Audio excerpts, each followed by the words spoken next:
Good evening. Welcome to another Unpopular Opinion podcast and live stream basically show. We're going to talk about something for band directors today. And like I said, I explained to you all in the previous video that I have over 20 years band directing experience or assistant band directors experience. So let me help you with when you're going into a program. I wanted to address this topic because it came up in a conversation today with a fellow band director, and we spoke about when you're going into a band director's position behind another band director, one of the major things that you have to do is be extremely careful on how you enter into that program. And I want to just touch briefly about some mistakes that I've made through my past and some good things. I mean, sometimes it turns out to be that you are the band director that they need and that they're looking for. So I'm excited to share with you some of my personal stories. Um, Probably one of the first times I ran into this particular situation. I came out of um, not teaching anything, teaching at the collegiate level, to going into a high school program in Gary, Indiana. And once I started in that program, there was a band director that was there. He was an older gentleman, got in trouble for slapping a kid across the back of the head. They got into a fight on a school bus. He was suspended.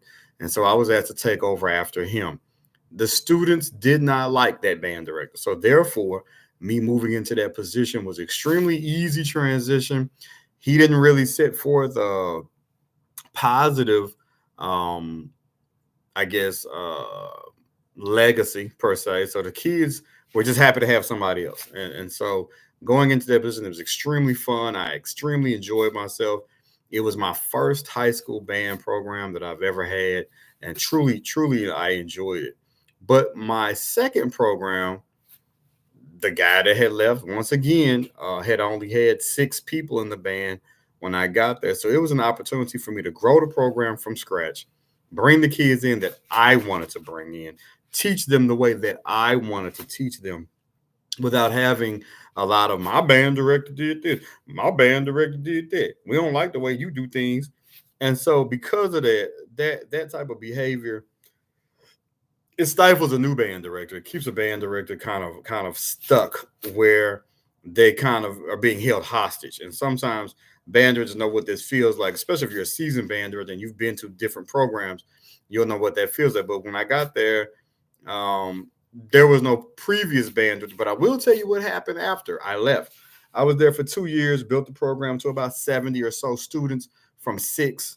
Um, we traveled. I had plenty of resources. The mayor was supportive of our program, truly supportive of our program. The school district was um, made to be supportive, basically from the mayor, and so therefore my program was an extremely successful program in a very short period of time.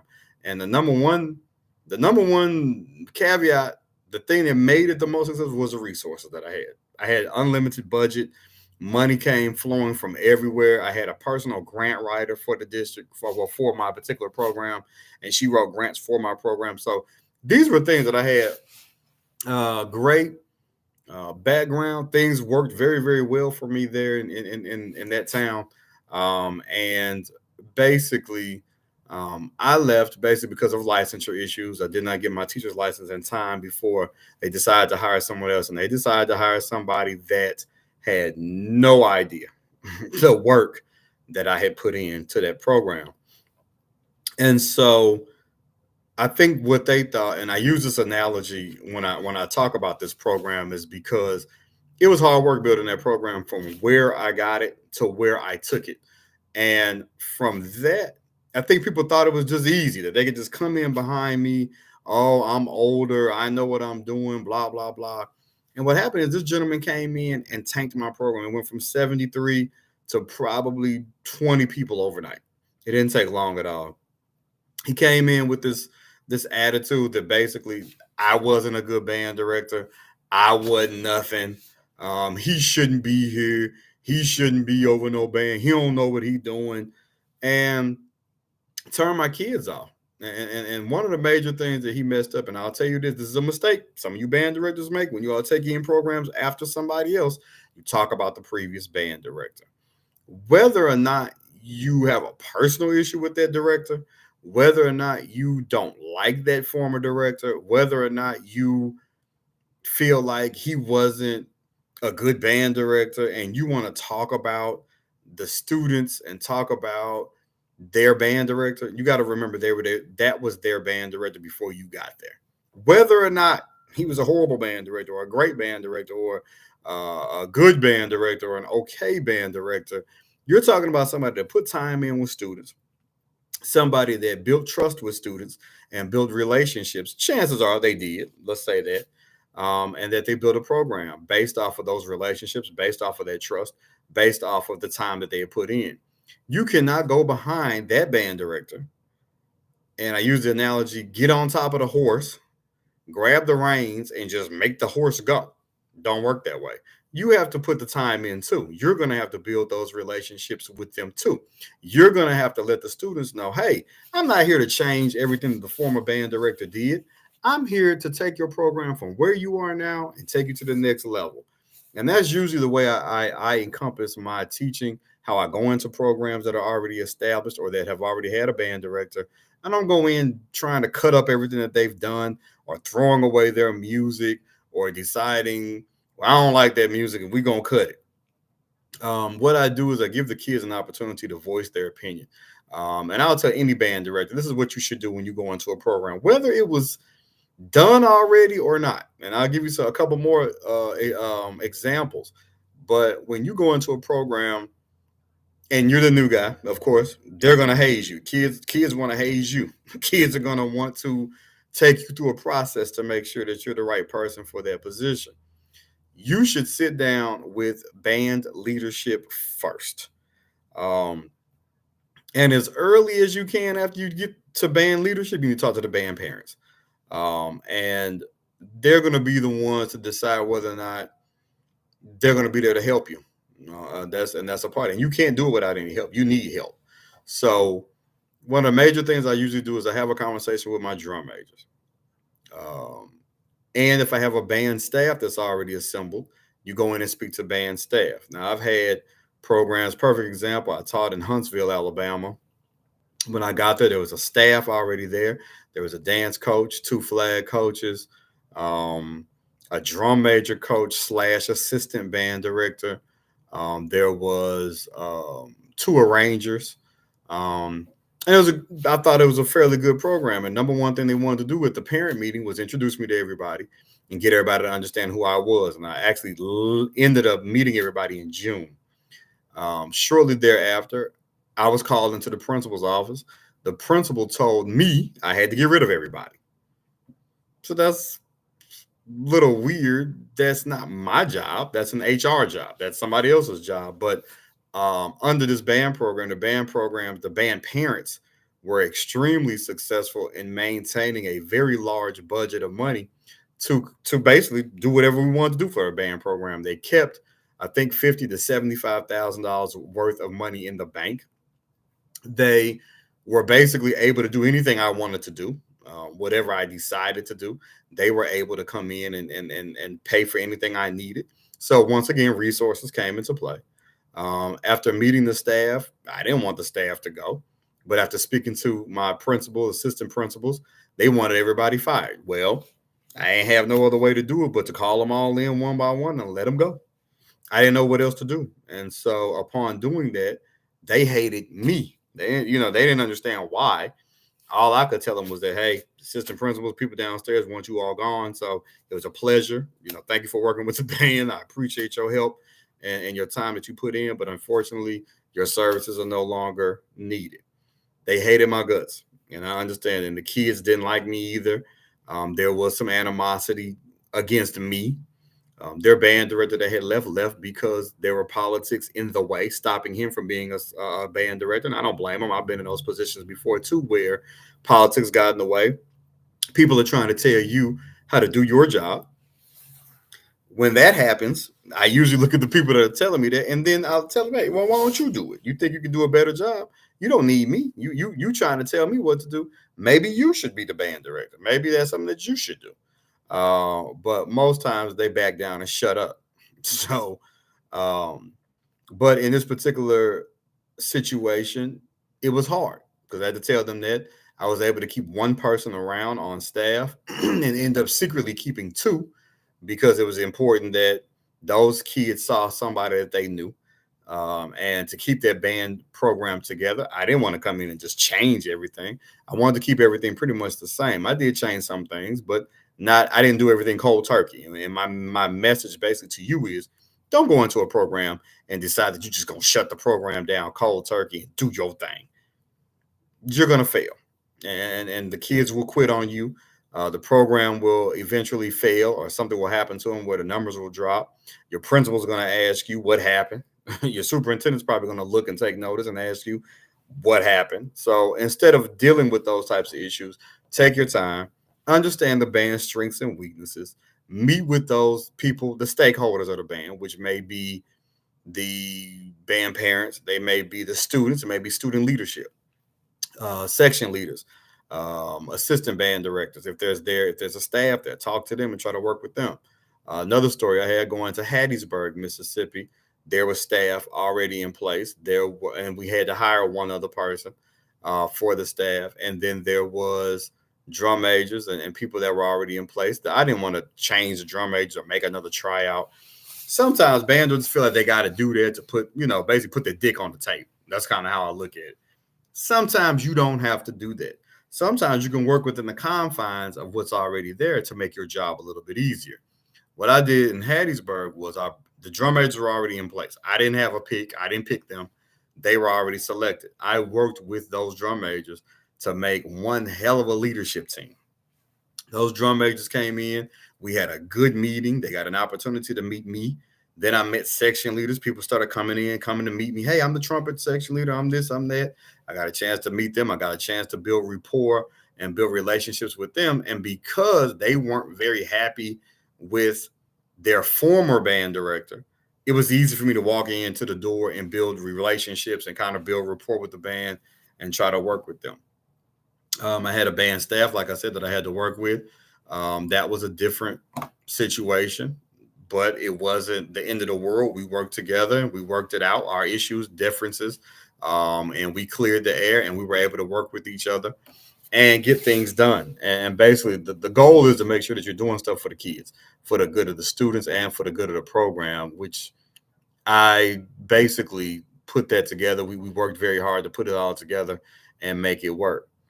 Before I got there, the band was corps style, and I was switching it to a show band style band, and that was a problem for the superintendent. The superintendent wanted us to go to contests. They wanted us to go to marching contests and do things like go to the competitions and stuff like that. And me personally, I was a band director that felt that I don't need to take my band to a state championship to prove to you that I'm a good band director. I've never been that type of band director. I've never been the type to have to get some type of attaboys or pats on the back or awards in that vein. We're talking about, the difference between show band and corps style. So in southern states and in northern states, the majority of competitions are corps style. If you are a show band director, someone that deals with high stepping, the dance routine at the end of the basic 8 to 10 minute field show with the drill, the drum major entrance, the drill, the dancing girl number, and everything, you don't usually do very well at those state championships and those state contests. A lot of times, those people in those state contests will judge you harshly, or they don't understand the style. So since they don't understand the style, they're going to judge you according to, oh, it was too loud, or it was this, or it was that, and there's not enough dynamics, and there's not enough movement, and you did a drill, which was fine, but one person missed a step over here, and blah, blah, blah. And so you end up taking home, what are they? I can't remember all of the things. I participated when I was younger in high school, where I had to do, contests for singing and stuff like that, for vocal solo and ensemble. Yeah, I think it's superior, excellent, good, blah, blah, blah, blah. Going further down to this basically a poor showing. So a lot of times a high stepping marching band doesn't really have a place. They don't have a dog in the race per se, horse in the race, basically, when it comes to being judged properly and fairly. And so because of that, I don't go to state championships and state competitions for marching unless it's a high stepping marching competition. And now I'm looking forward to trying it. I'm looking forward to giving that an opportunity and giving that a try. If it's not that, kind of shy away from it, and I'll go to local Battle of the Bands. One year was an excellent opportunity for several bands. I think that Alcorn through it, Alcorn State University through a Battle of the Bands, and I was asked to come to be a judge. But really, I wanted my kids to compete so that they could get that type of judging. You had people like Dr. Lewis Liddell as a judge. I think Everson Martin, Dr. Murray there at Alcorn. It was other people that were there that had the experience, and the experience is really to be judging that type of high stepping, field show and marching band competition. So those, we need those. And I wish more colleges would do that. Alabama State, I believe that they used to host one, or somebody else would host it. I think it was Selma High School in Alabama. And then everybody would come there to Selma and do it. And then the judges would be from Alabama State or Alabama A&M, and they would come in and do the judging, which is important.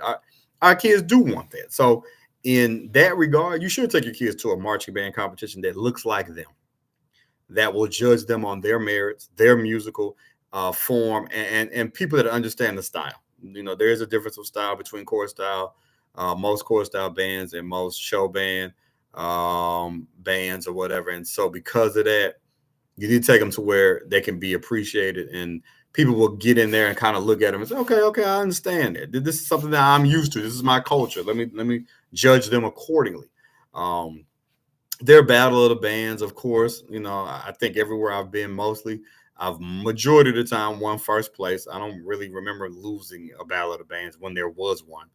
But those quick and first places and those types of things that went on with me as a band director really took place for taking my time.